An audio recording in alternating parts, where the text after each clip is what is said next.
Yay! Okay, video discussion number 3.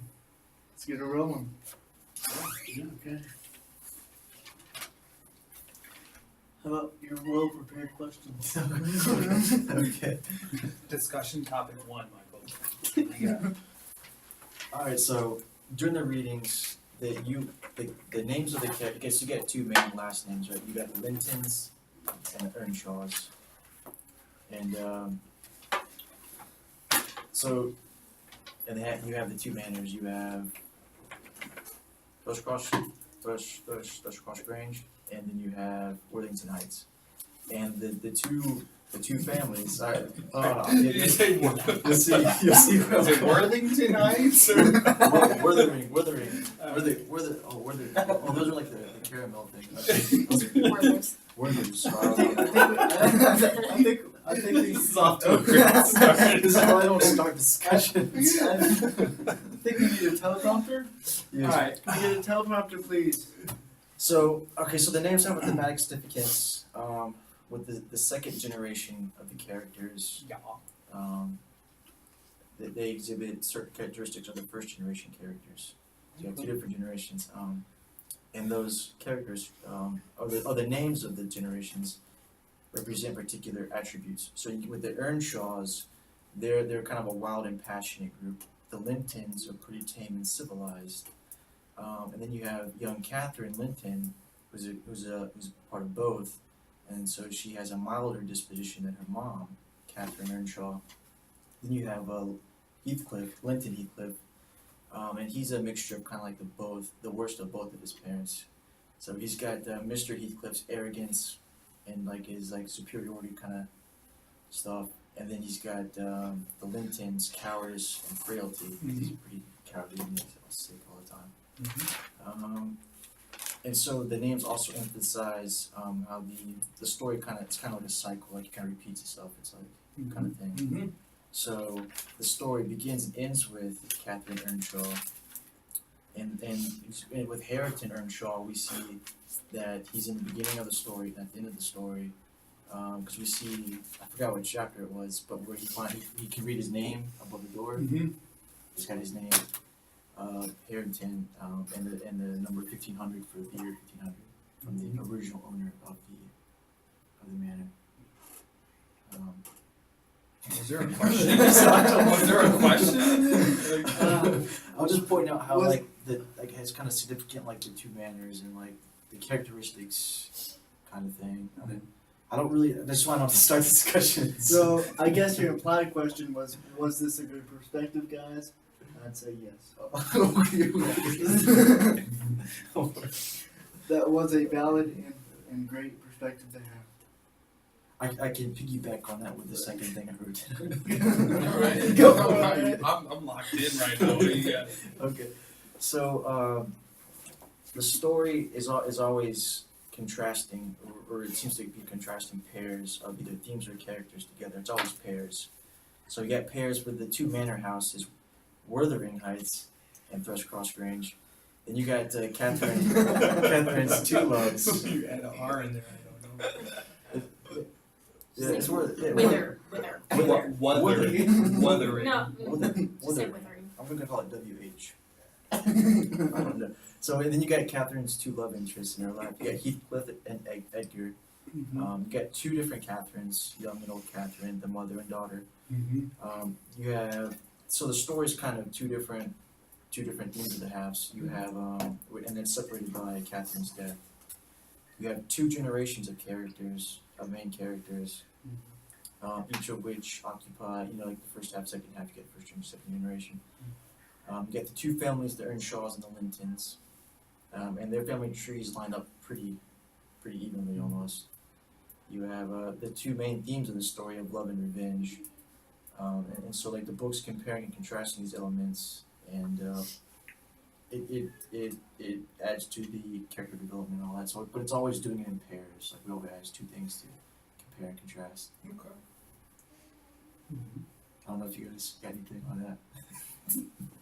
Once again, great perspective.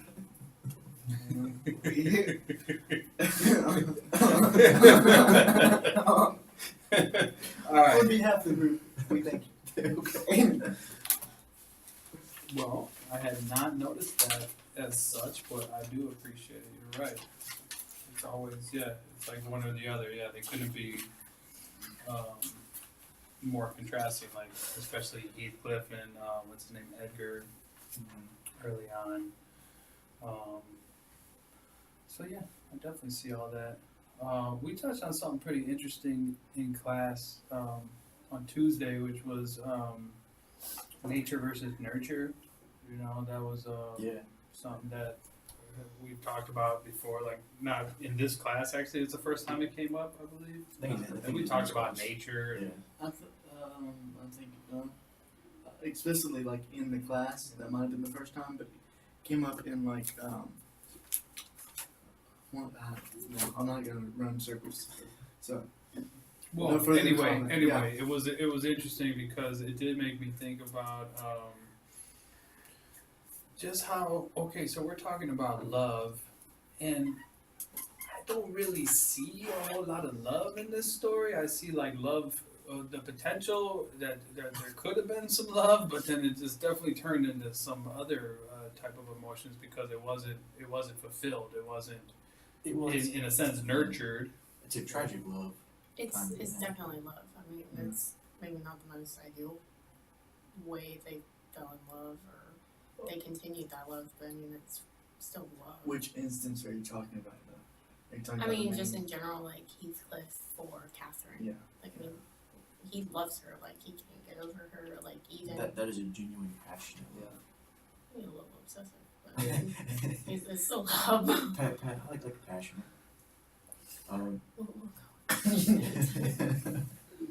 But then you have Catherine's love for Edgar, which I believe there is love there, but She loves him, but she's not like in love with him. yeah, she likes the status symbol kind of thing. Like, Well, even more than that, I remember early on when she agreed to marry him and she was talking to Nellie, she was like saying that somehow it could help her bring Heathcliff up. Like she was just gonna do it for now and then like, circle back.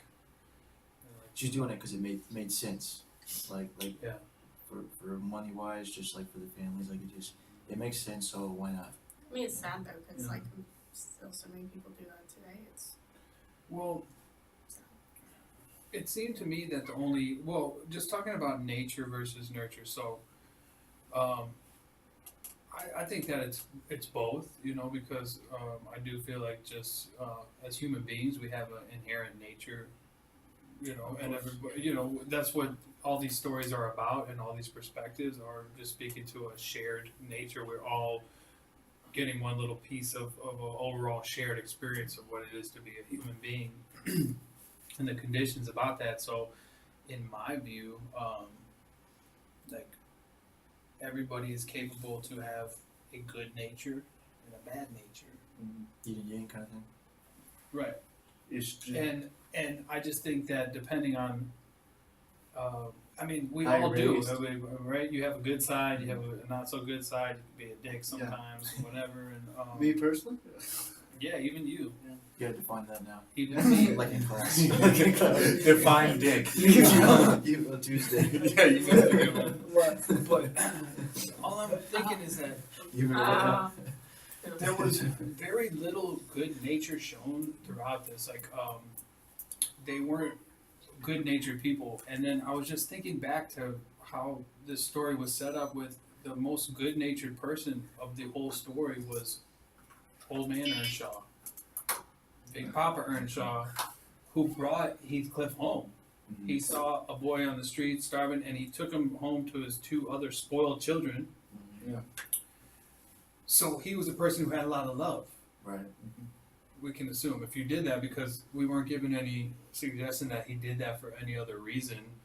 He didn't do it to have like slave labor You do it for tax around. runoff. He loved the kid, Right. and he didn't live very long. And he hadn't like corrected his own children at that point. They would, he hadn't corrected his own kids. They were spoiled from the get-go. They were like mean little brats from the second he got home about it. They didn't want the new kid. Yeah, they were judged Yeah. at first. All they wanted was the possessions that he promised that he would bring home.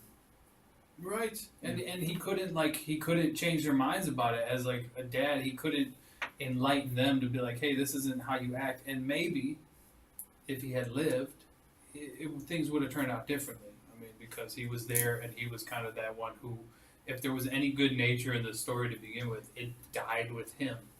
Yeah. You gotta think too, maybe the original Earnshaw felt so badly about raising his first two kids so poorly, to be that being a reason why he initially picked up the kid in the first place. So maybe he wanted to try and improve this person, Heathcliff's life, because he did so poorly. Like a do-over for his Yeah, kids. like a doer. Like he felt like he, he couldn't. But they're still pretty young for a I can say, do-over. like, they're Yeah. young, like, Like if they were in their 20s or something, I could see a do-over. But they're still. But you gotta think when right before Earnshaw, Yep. Earnshaw, right before Earnshaw died, he said, you know, Kathy, why can't you be a good girl? And he was like, and she was like, well, Dad, why can't you be a good father? So you gotta think that maybe he felt on some level that it was just too late for him to correct her. So he felt that he needed to instill the values that he thought were correct into another individual, being Heathcliff. Yeah, it's just like they were just a bunch, a group of people who didn't know any good. Yeah. Like they didn't know any good. They were like wild. Catherine became good though. She was nice to Heathcliff until the other family she got influenced. You know, by them she got sent away, and then she was raised by them for a few, like a month or something. Yeah. And then she kind of became pretty snobby. I would have been one that I would have been. Can't speak today at all. I might as well just stay mute. But I would have wanted to be shipped off to Wuthering Heights too. But it was more comfortable. Be snobby, or the Lintons, Yeah. and be snobby. Oh, you would have wanted to go to Thrush Cross. Yeah, I would have. I'm just gonna say TG because that's what. The Thrush just Cross. say the Grange. Yeah, the Grange. Wuthering I wanted Heights to and go- Fuff Grange. You got the two. Yeah, Well, but I mean, I don't know. I prefer the wild side a little bit more. I could definitely understand why they thought they were higher and mightier than the little wusses over across the Grange, but I think my perspective probably not too intentionally, but it has something to do with my disability. The fact that I'm not as mobile as I would want to be and physical as I would want to be, that makes me want to, in that case, would make me want to earn a higher status socially. That way people would look past it. If I was in the upper class like that back then and had servants to do my bidding and stuff, people would more likely look past it than if I were at where Heathcliff was. I'd probably be treated as Heathcliff. Hmm. So, I don't know. Have you ever seen that movie, Me Before You? no, I have not. No, the guy in the story, I mean, he grew up wealthy, but he became, He's he's paralyzed. paraplegic. I mean, Like from life or like from yeah, birth? from the neck down. He was in From an birth? accident. Oh, No. okay. He was in an accident, but I mean, I don't feel the same way. I feel like if you're in money and you have a disability, I don't feel like people are going to be as genuine and kind with you as if you were. Money talks. Yeah, I mean, like, even though you have money, that doesn't mean, like, people are going to be nice. I mean, I honestly think that people, not all, I mean, but a lot of people who do have money look down on others. But if you look at people who, say, for example, live in poor countries, they're happier. Yeah. I mean, they're happy with what they have, they're grateful, they are appreciative, whereas people in money, they are unsatisfied with what they have, they want more, they're greedy. I'm not saying that's everyone, but if you look, you know, it kind of tends to seem that way. So I feel like if I were to have a disability, I would want to be somewhere maybe not as high of an income, because people are just, they're more genuine, kind-hearted. I take a pile of money no matter what. I should just quit psychology then. Okay. I like to win a lottery just to prove that it wouldn't change me. I don't know. Like, I'm just not a very materialistic person. I'd rather. I'm just. I don't know. Kind of went off on tangent. Well, me either. There's a different materialism in philosophy. Okay. I mean, the whole reason I won't the go whole there. reason why I'm going into psychology is to support my family. So I'm just saying, that's like the main goal. Because I used to want to be an elementary school teacher. That's a long story, but I went with psychology because I'll be able to help people. You got 45 minutes if you want to tell us the story. And okay, so Okay. I'm not gonna do it, I just but did. I would if we weren't on the clock right now. But so I think in that circumstance, I may, if I were to go up to the Linton's place, what was it, TG? It was The push the push Grange, The right? range. Okay. I don't think, and if I went up there and if I did have my disability, I think I would think I would gather more sympathy if I were at WH. So, Withering. yeah, I think I would be mistreated and looked down upon. Where if I had gone to the Grange, then I could have, if I wasn't careful, I could have had all that snobbery get to my head, and then I would be looking down on people I shouldn't be looking down on. So, who knows? But I just think back to your generalization. I think it's about where your heart's at, not about whether or not. Yeah, you have a lot of folks that get a lot of money and then they don't do anything charitable with it or anything like that. But and you do go to poorer countries where people are just happy with what they have. They're very grateful.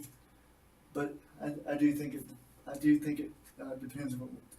I mean, it Can't is say it all. circumstantial, but So, I would like to think that when I'm a psychologist and I have my doctorate degree and I'm Mine is also blank. making a lot of money, that that it doesn't go to my head, and that I give back to charitable causes, and I give back to UCP and Cure CP and all that jazz, and It'd be like Bill well, Gates. it's different when you grow up with money versus yeah, You that's make- true. your own money. Kardashians. so I Kardashians mean. and Bill Gates. Yeah, my family. Aha. I grew up in a middle class family, and we went through some rough times at some points. So, and I'm going to be the first Kitchens to graduate college out of my immediate family. So, I hope that, unlike the Lintons and Kathy, that the wealth that I will hopefully accumulate will not get to my head. And Turn I you can- into the true definition of a dick. Yeah. Ooh, come on, the true definition. With the balls and the ball hairs, just everything. Is that what he said? No, I believe so. No. I believe so. No. Oh, No? oh, I was thinking it. No, I was talking about just being a jerk. No, I thought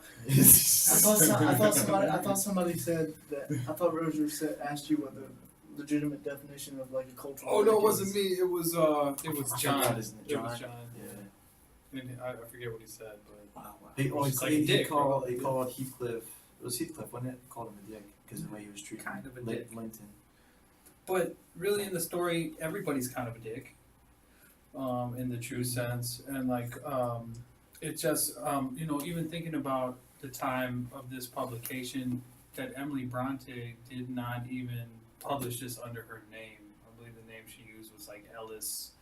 Yeah, it was some Bell or androgynous. It something. was some androgynous. Yeah, her and her two sisters, who had put some work out, they had to publish it under a man's name because it wasn't even allowed. So we have a time where race, class, definitely race and class especially was such a big thing. It's all about class and status and keeping that, that status of Hierarchy. class, and you're naturally born into the So we're much more enlightened in these day and age. So coming from where they were coming from and being products of their time, it's not surprising that it's just a very, very, very, very, very, very tragic story because nobody realized that they could choose a different path.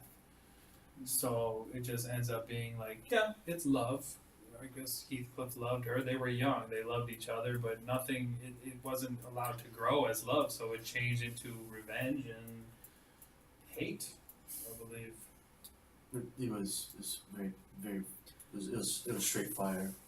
Yeah. The book revolves around, for me, first it's love that is not reciprocated, and then love that, and then mutual love, but then the consequences. Oh my goodness, I'm just gonna go have a beer. Bye. Should have had one before you Yeah. came. Maybe that's the problem. No, this is Coke Cherry. Wink. I wish. But so I think it's about the consequences of not having love's needs met all the time, constantly and consistently and efficiently. And then you see the consequences of that love not being met in the ways that each character saw fit, and how that ripped apart each person, each person respectively, and then each family respectively as well. True story. And I think the real hero of the book would be Mrs. Dean, which was Nellie. She's the real hero. The She real was hero? She was the real hero because she lied to Edgar about. No, never mind. That was not a good instance. But she was caught. She was constantly caught in a net between her duty as a servant and her moral compass, and so that to me makes her the real hero, because she constantly, even though her masters, her bosses didn't want her to feel sympathy or empathy towards or any of the children, she realized that, especially with Heathcliff at the start, with the little, it's too late to do this video, but with the tussle, with the ongoing tussle, and that's not as an aggressive as a word as I want to use, but it's the only one that's coming to mind right now. She you go back to when the Lintons were coming over initially, when they were still kids, right before he threw the applesauce, which makes me want some Red Lobster biscuits and applesauce on top. But that's really good, brother. She sat him down and said, "You're better. You may come from this certain background, but you're better in these certain ways." Mm-hmm. So that she always had I think she always had the kids' best interests at heart, but she was caught in between the morality of her heart and then the duties of her job as a servant, and where that culturally places her in regards to authority and Like her ability class. But ability to do. But what did she do that made her a hero? she remembered the story and told it. So Yeah, that would be the main one. That's the instance where, she talked to Heathcliff at the start was the only specific that I can remember at this point. I would have picked young Cat and Heathcliff as the two protagonists, like the two heroes. I think I'm trying to think of an antagonist. That, I don't want to label the Cathys as antagonistic, but I think you can label them at You certain can. points in the story. Okay. Go ahead. I don't know. Even the older one, the mom. Yeah. Okay. Because I think she was. I keep on getting mixed up with the It can get confusing. because it went back and forth all the time. Oh, it's So, similar names. Yeah, and so you know, in my notes, you know, before I realized at the beginning, I was like, "Is Catherine this what time of night? What time are we in? I had to Is draw. Catherine the same person? She not? I had to draw a family tree. Really? Yeah, those tree maps, you know, that taught you in middle school came to use. Yes, Finally, yes, they did. Finally. right? So, Some years later. so yeah, I'm just gonna stop running in circles around the track. So. How does the book end? I have not finished it, so I. Do you want? Yeah. Okay. Spoiler Go alert. for it. Well, the book ends with Lockwood hears the whole story from Mrs. Dean, which I referred to in The the notes original as Mrs. Dean the whole time. But just to keep it consistent, because I'm the type of person that keeps it consistent. But Keeps it 100. yeah. Translating it into millennial speak. Yeah. Keep it 100, man, all the time. So Lockwood hears the whole story from Mrs. Dean. He decides, I don't like this shit. I don't want to live in the Grange for We're gonna bleep that at out. all. That's, yeah. Okay. I'm just kidding. I'm just kidding. I know. I was trying to come up with a good comeback, but it just wasn't there. It's too late. Oh, it's okay. But so he goes. He's like, nah, Heathcliff, I'm not doing this. I can't do this. So he goes to London. He decides to come back after a while and goes to the Grange. Wait, he goes back because his dad died. He something like Yeah. that. And then he so he comes back. He visits the Grange, and he's mesmerized by how different everything is, how uplifting the whole atmosphere is. Like the windows are open, the fireplace is going. Hareton and Kathy are sitting beside a fire reading a book or something like that. And Mrs. Dean is like, you know, Heathcliff died a while ago and Zilla left, and now I'm up here he went to Wuthering Heights. He went to the Grange first, then went to Wuthering Heights, where all that happened. No, or was it? I keep on getting the two locations mixed up, especially in the inn. But he went to, it was the Grange. He went to, no. Okay, so We'll check back he, on that. But did he like go to one he- first and nobody was there and then? yeah. No, he went to the Grange. Nobody was there. He went to Wuthering Heights. He saw how, marvelously different it was, and Nellie was like, Heathcliff died, and then, well, he's like, okay, and then he saw how connected Hareton was and Kathy was, and then Nellie explained, yeah, they're pretty intimate now, and they're cousins, so. That wasn't unusual then. I know, but nowadays it's like, ugh.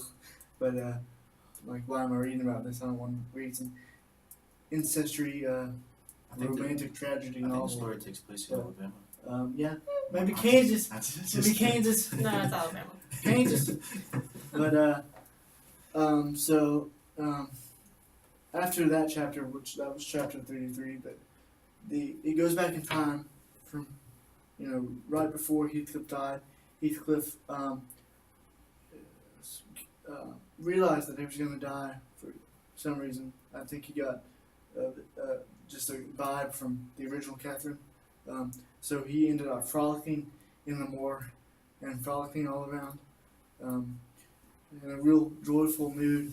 And he then summoned his lawyer to change his will because he not only did Kathy stood up to him when they were planting plants in the garden. I don't know if you read that yet, but Hareton and Kathy went to go plant plants in the garden, but they had to rip up Joseph's first. So Heathcliff comes out there saying, "No, you can't do this. This is my property. You can't do this."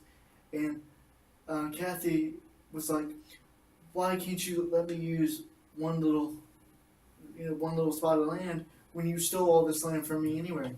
It's my land." And so after that, he realized that that he didn't want revenge, and he wanted to change his will to reflect inheritance to Kathy. And I think when he saw Harrington and Kathy, or Kathy helping Harrington learn to read, I think he saw a little bit of himself. Yeah. With the original Kathy, Mm-hmm. Harrington being Heathcliff and Kathy being Of course. her mother. Mm-hmm. So I think that was what really opened his eyes. After that, he ended up dying in the room where, I think, if I'm correct, in the room where Linton stayed, with the window open.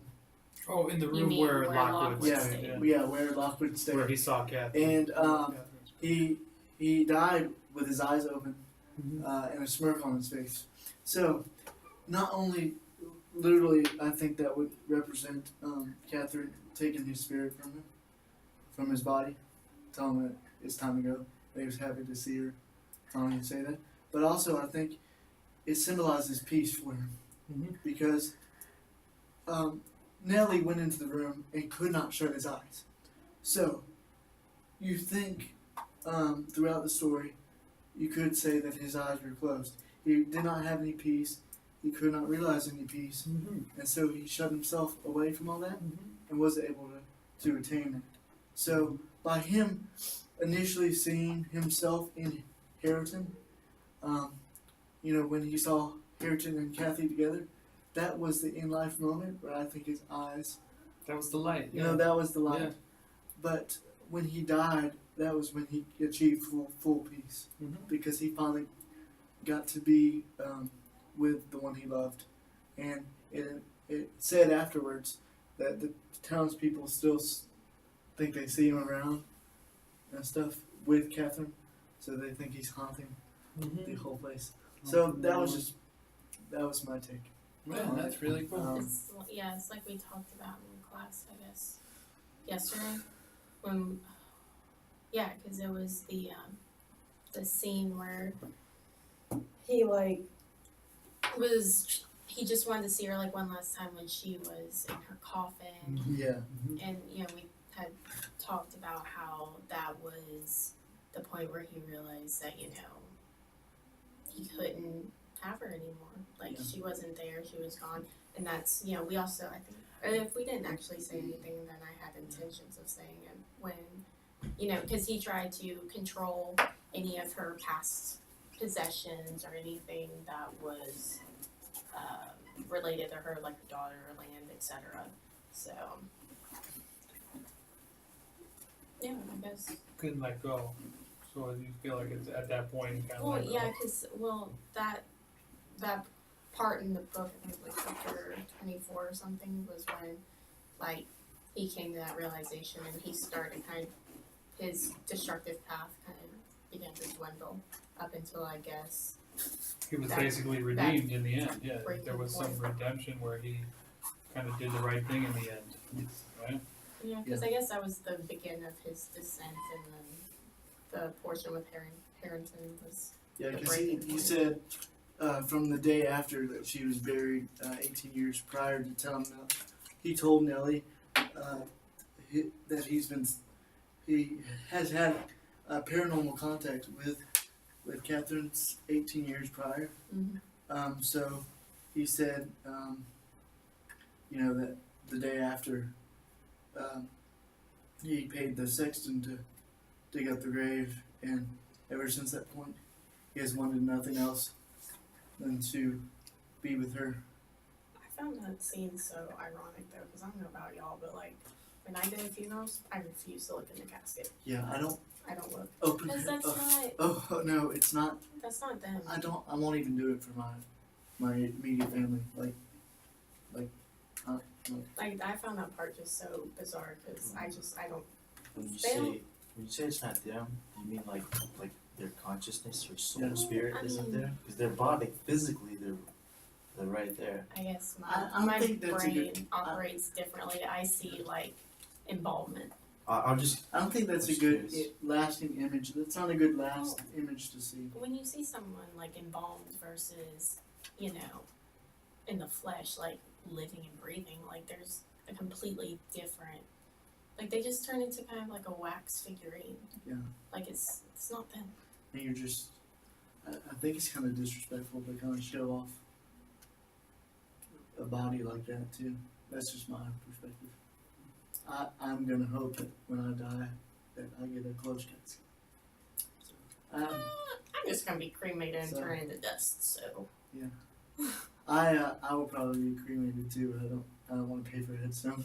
have you okay, Well, totally. you, Totally you'll be unrelated. dead. You won't have to pay But for it. have y'all seen like the tree pods or where they can put you on the Great Barrier Reef and you can become I have part of not. the reef? That's weird. That's cool. Like, That's awesome. well, weird doesn't mean bad. It's unusual. It's It's not a you're bad thing. taking something dead and creating life out of it. I think it's awesome. Everything up in Yeah, emo. I'm gonna have a Tibetan sky funeral. What's that? They just feed scavengers your body. That sounds awful. I'd Yeah, rather like, become you a know. tree. I got so sick even.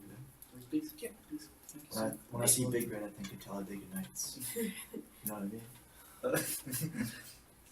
I don't. Yo, if you don't chew Big Red, then bleep you. it's That I movie, chew it. like, It's I kind can't stand Will of Ferrell. a little tough. He tries to be crazy. I mean, like, he's funny, but, like, I can take him in small portions. Who? Will Ferrell.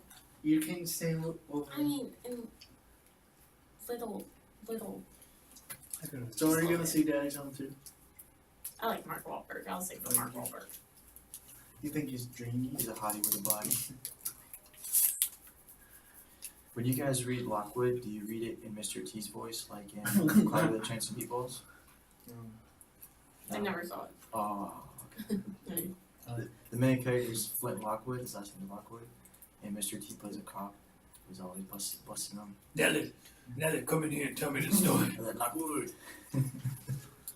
Alright, well, I hadn't made it to the end, so, I haven't either, I'm on like 29, 30. but I'm glad to have the spoiler alert, because that sounds like it I mean, I happens. think I'd heard from others that that's pretty much what happened. Yeah. So, So it mellows out at the end, they don't go nuclear, Yeah. like, something is left behind and something good remains. I mean, that's a sad book, but I mean, it has a pretty satisfying ending, I guess. Did you guys think Edgar was? Did you feel sympathy for Edgar? Why? Because his wife is clearly in love with another man, and there's nothing he can do to rectify it. And he's not awful to her, you know. I just keep imagining the part where Catherine comes in and has a temper tantrum and slaps Nellie, and he still just is watching from the window in complete awe. I would think that was repulsive. But I guess you didn't have a lot of options back then. I don't know. You just either one of your cousins or the neighbor girl. So Did, I'd be scared of my kids having webbed feet. did y'all think that Catherine did love Edgar? Think there was love? Or I think she loved what he was able to give her. yeah. I wouldn't call it love. It was what Heathcliff instilled into Linton about Kathy wanting Linton's money, which was not originally the case. I don't think it was the money so much as like the status symbol, like Yeah. of being like. Well, I'm talking about Kathy Jr. So, Linton was already in a peril state by that point. So Heathcliff just wanted to enact his greedy plan to accumulate all the estate that he could, and so he convinced Linton, his son, that for some reason, dying earlier when you're sick would be worse than dying later. Initially he didn't help Kathy when she was captured with Nellie, and then he wouldn't once Mrs. Dean got out. He was reluctant. He did not help initially because Heathcliff said, she's just in it for the money, which was not Kathy Jr.'s case initially. But he, which then you see, you really start to see, even though Heathcliff was abusive towards Linton, because he still hated Hindley for being abusive towards him, you still see that influence of greed onto his son and onto Hareton on some aspects, but more towards his son. Because Hareton being in love with Kathy Jr., he did, he was also caught in between, like Nellie was, like Mrs. Dean was, between what his duty was as a member of that family, and then his morality. But he eventually said that he always tried to stick up for Kathy in private. But then again, we never really saw that. So we ourselves, the reader, don't really know if he actually did that a whole lot or not. He just helped after the fact. He just helped Nellie, Nellie escaping because he gave Zilla, which was the servant of Wuthering Heights, the key to let her out after 5 days. And then Linton was like, no, all she wants is my money, and so I'm not gonna help Kathy out. And then he came around and he said, I'm gonna help Kathy out. So even though you see all this abuse, and it might be out of fear, but I also think it's out of pure. When I read about the influence that Heathcliff had on his son Linton, I didn't really think of it very fearfully, like it was from a place of fear, where obviously it was, because initially he was afraid to die earlier than he was going to die anyway, even though he was ill. So to me, when you look at Linton, the fact that he did not want to, that he helped his father lock up Kathy and Nellie, shows that he never really loved Kathy, because he thought he was sick and projected to die anyway. Mm-hmm. So, if that love was really there, and you knew you were going to die anyway, why would you even fear an early death? Then He just didn't know no good. He was never taught no good. I just don't know how you would inherently But fear. we all have inherent good. We all That's true. have inherent evil too. Yeah. So But yeah, that's what's interesting about this story is like where did all the evil begin? Because in the start of the story, 1500. yeah, you learn where Heathcliff came from, and like I guess it just died with Earnshaw, with like the original guy, and like that those lot of kids were just bad. They had nobody raising them. Earnshaw was a source of instability for the family, but a source of stability for Heathcliff. Yeah, but you gotta think it wasn't just the kids. He didn't like his mommy, but mom also had a thing against him until she died. So it's kind of hard for you to have an authority figure who doesn't like you. Edgar's versus mom, your peers. Francis. No, like Oh. Earnshaw's wife. What was her name? I just remember reading that, she didn't like him either. I mean, it's kind of different. You have a different take on it when an authority figure who you're supposed to look up to looks down upon you versus your peers. So, or they're like similar ages. That's so, I mean, true. that's hard. And I think I think Kathy and Hindley would have eventually grown into wisdom and kindness had Earnshaw lived. I don't know, maybe about. But it would be because of of Earnshaw directly, they would have Did they like allude to the fact that he wasn't a good guy? Earnshaw. Yeah. I mean, they did a couple times with like right, like again with the apparently he was neglected towards towards Kathy and Henley, his actual kids, but you know, obviously very, very favorable towards Heathcliff. So there has to be a reason, because you know when you read, you know, the last couple things that Kathy said to her father, you read it in kind of a jokingly manner because they're like they're beside the fire. You know, she's, you know, Heathcliff is Like on her lap. when she said, "Why can't?" Yeah, why like- can't? But you get a sense of sincerity too. So it's I just think that somehow I like to think that somehow you know, I think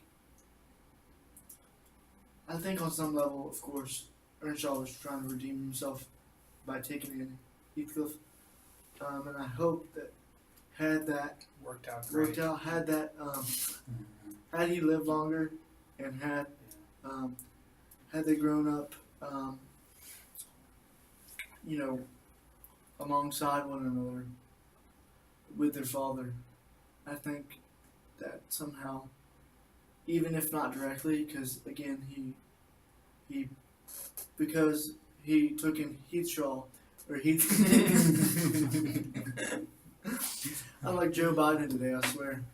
But He shot Lynn. Can we laugh for like 14 minutes? Yeah, I think Heath Shaw Lindcliffe is one of my favorite characters. Well, He was a product of incest. But, yeah. I don't know. I guess I don't know what I'm taking away from this. I'm like, one of our other classmates said that in class. He's like, I read it again. I don't get it. So, okay, let me pose something. Now me, what do y'all think would have been, how would have y'all been affected if Heathcliff had two names? Would you think you'd be more sympathetic? Like if he wasn't just referred to as Heathcliff, because that served as a surname and a first name. Yeah. So, do you think you would have been a little bit more sympathetic, or a little bit more drawn closer to Heathcliff as a character had he had two names? What's the Come name? on, come on, me being drawn to him? No, because I mean it's still the same character, one or two names. But would it have been if she had written it with two names? If you're talking about me, no, I wouldn't change me. I mean, We didn't grow up with hierarchy, so like hierarchy doesn't mean squat. are you talking about like him being like an official part of the family versus just an addition? That could be a way of interpreting it. That's all. Yes. Because I mean, by her only referring to him as Heathcliff, it's like he's not actually part of the family. It's kind of superficial. It's not completely entwined. Like a training wheel. It foreshadows the rest of the book. I mean, I've always felt that. I mean, we're from a different age where we look at class like that's some bullshit. Like, you know, but right now there's a middle class. We're all part of it, so it's just a different position to be in. And then race too. These are all just BS things that just are about control and power and somebody keeping authority and advantage over other people. And so it's just pretty much a system of bullshit that went on for a long time, and we could see through that. So they were obviously products of that. So all of these problems that you just look and like, wow, this is all like real dramatic, but it didn't have to go this way. But I suppose at the time it couldn't go any other way than it did. Like it was what it was. I'm glad we got to see into this world. I'm more glad that I don't inhabit this world. Of course, what were you saying about? You said that we don't we don't really consider class that much anymore. Was that what you were I saying? do. I consider it to be bullshit. Like like looking back on these times, you just go, yeah. I mean, that was like those were Like the that's times. Race bullshit, as like this well. bullshit today, like we don't Yeah. like, really look at. Like it's all made up. I would say that of course race and class economically intertwine a lot, but I think today we put a lot more emphasis on race relations than of I don't. economic class. I don't at all. I think not you personally, not me personally, Yeah. but the culture. I think in this day and age is putting a lot of emphasis on racial tensions, and rather than the class system of the time where it was more focused on wealth than it was of race. Yeah, that's So- true. Like if Heathcliff was a gypsy type, but he had a lot of money, Yeah, he was. I mean, like you didn't really think of the race aspect he could look that much past of it it with the because of Heathcliff, because there was so much emphasis on the economic class status Yeah. of the Lintons compared to Heathcliff's family or Mhm. the Earnshaws. Back to the name. Now, when you're talking about class and race and gender and stuff like that, now I retract my last statement. The name actually does make a big difference because, especially, well, if you look at it from a gender perspective, if Heathcliff was female, it wouldn't have it wouldn't have made as much of an impact because for females, typically when you marry in, you gain your husband's last name. So he didn't have a last name to pass on. And then the Lintons and Earnshaws, like they're white families, he wasn't. So he didn't. I guess I don't know if she meant this in a way that he didn't quite earn that last name because your last name holds a lot. I mean, this might not be a lot on the surface necessarily, but When he got introduced, though, there was no way to really judge whether or not he earned it. He earned to be in that family. Later on, you could say he didn't earn it or he did earn it, depending on who you talk to. But I think the fact that he was only given one name, and that name really serving to me as I thought of it more as like a surname than a first name. Really does set him apart from the rest of the family. Really does show that the notions that they had at the time of him being orphaned and a gypsy, gypsy race was that automatically that foreshadowed that the whole book was really going to revolve around those stereotypes and those notions that were already there. Because, so initially, you have to think of his disposition as, well, gypsies were known as travelers. So yeah, that's true. I mean, I feel like we got the term gypsy thrown in his way because he was brought from somewhere else. Yeah. Hence And traveler. he was dark yeah. Dirty. and dark feet. I wouldn't use gypsy as a race, but I've of course I've heard it used in such a context. Well, it But- just kind of describes like Um, dark skin, dark features, dark eyes. yeah, but so I think him being introduced in the beginning of the story showed that his disposition was going to be was That not of a enough dick. to be was not enough to begin with in the first place to serve. Okay, so you have the low totem pole, which was the Grange, which was not the Grange. There was Whether forget which one. Okay, we'll go by With family. brothers or We'll go by Charles? family. Okay, so you have the low class of the Earnshaws. Not too low because they had servants, but and then you have the upper class of the Lintons. So you kind of see how he doesn't fit any mold at all. He doesn't fit with the Linton. He doesn't fit with the Lintons or the Earnshaws. So you being introduced to him at the beginning kind of shows you that the notions of the time, the stereotypes of the time, would make people presume, just because of his disposition, that he wasn't deserving of any position within that environment at all, within that society, because you kind of look at both, with those two families, you look at both sides of that class system. So him being introduced at the beginning just shows that, that he just doesn't fit in, and then how those notions and those stereotypes would not only influence them, but they would also influence Heathcliff through their conception. Right. Make him who. Yeah, because we influence culture and influence. Right, We influence right. culture and culture influences us. So you could obviously see, those preconceptions, those pre-notions of